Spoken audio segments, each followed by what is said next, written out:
On est sur une vraie bonne nouvelle si vous bossez sur Notion. J'ai 12 raccourcis à vous montrer qui vont très probablement vous faciliter la vie. C'est parti!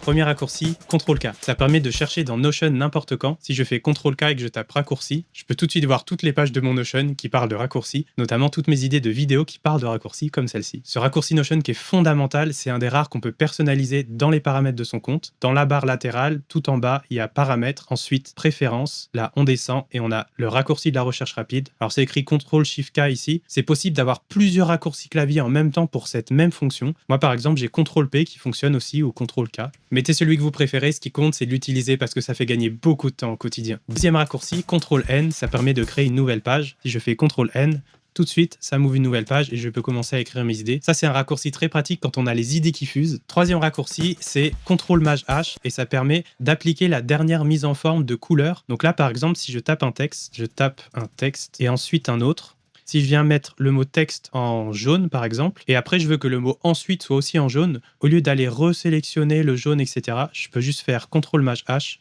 et instantanément, ça vient copier-coller la dernière couleur que j'ai utilisée. Quatrième raccourci, CTRL-Maj avec 1, 2 ou 3. Alors ça, c'est la fameuse mise en page Markdown, et ça permet de créer des titres 1, 2 et 3. Par exemple, je tape un texte, si je veux que ce soit le titre de ma page, je viens faire CTRL-Maj et 1, et ça devient un titre 1 ici, et un autre ensuite, si c'est un sous-chapitre, je viens faire CTRL-Maj 2, et ça devient un sous-titre. Ça peut devenir un 3, si je regarde ma table des matières, il est bien en dessous. Ça peut aussi devenir un 1 en CTRL-Maj 1, 2, 3, 3, 2, 1, on voit que ça change. Et si je le mets aussi en titre 1, il est au même niveau dans ma table des matières. Cinquième raccourci, un peu plus spécifique, comment créer un égal barré. Il suffit de taper un point d'exclamation avant le égal. Je le fais en direct avec vous. Si je fais point d'exclamation égal, j'ai tout de suite mon symbole barré. Et le sixième raccourci, c'est les crochets, un ouvert, un fermé. Et ça permet de créer une liste de tâches très rapidement à la volée. Par exemple, si je tape mon texte ici, et là, il faudra que je fasse une to-do list, je fais crochet ouvert, crochet fermé, entrée, et automatiquement, ça bascule sur une liste de tâches. Et là, je peux faire penser à 1,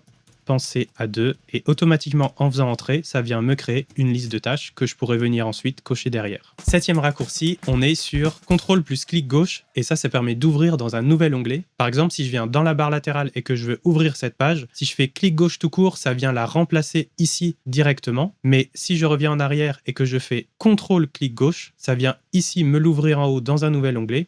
Et ça me permet de naviguer entre différents onglets. Je peux même le remettre devant, le refermer, etc. Huitième raccourci, CTRL-W, et ça permet de fermer un onglet. Par exemple, si je suis sur cette page, mais que je veux la fermer rapidement, je fais CTRL-W avec la main gauche, c'est super proche en plus, et hop, automatiquement, ça m'a fermé la page et je suis à nouveau sur ma page. Neuvième raccourci. Et si en fait l'onglet, on voulait pas le fermer, mince, où est-ce qu'il est parti? Ah non, je vais encore perdre du temps à essayer de le rechercher. Eh bien non, il y a un raccourci en mode CTRL-UNO où on peut rouvrir l'onglet Notion qu'on vient juste de fermer. Et ce raccourci, c'est CTRL-MAJ-T. Si je viens faire CTRL-MAJ-T, hop, ça vient me rouvrir le dernier onglet fermé. Dixième raccourci, CTRL-D, ça permet de dupliquer une page ou un bloc. Ça, je l'utilise énormément, notamment dans les databases, les bases de données. Donc là, si je viens sélectionner, par exemple, cette ligne, je fais CTRL-D et ça vient me la dupliquer automatiquement. Et j'ai juste à ajouter, si j'avais une nouvelle idée de raccourci, que je voulais la placer exactement ici très rapidement. Ça me prend très peu de temps pour venir éditer mon tableau comme je l'entends. Onzième raccourci, j'ai même plus assez de doigts, CTRL-L, ça permet de copier automatiquement le lien de n'importe quelle page sur laquelle on est, pour aller la coller ou la partager à d'autres personnes. Donc ici, si je suis sur ma page 12 raccourcis Notion, je fais CTRL-L. Et là, si je viens dans un navigateur web,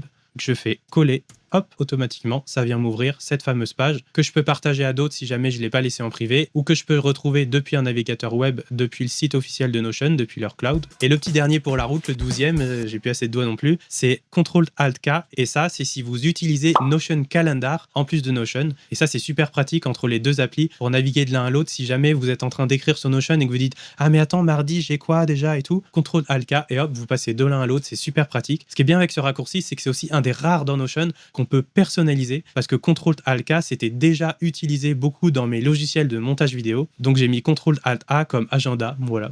C'était libre. J'espère que ce tuto vous aura aidé. Allez voir la description de cette vidéo, j'ai encore plein d'autres outils et plein d'autres astuces à vous faire partager pour créer de meilleurs contenus tout en gagnant du temps au quotidien. Et en attendant, moi je vous dis à très bientôt dans une prochaine vidéo.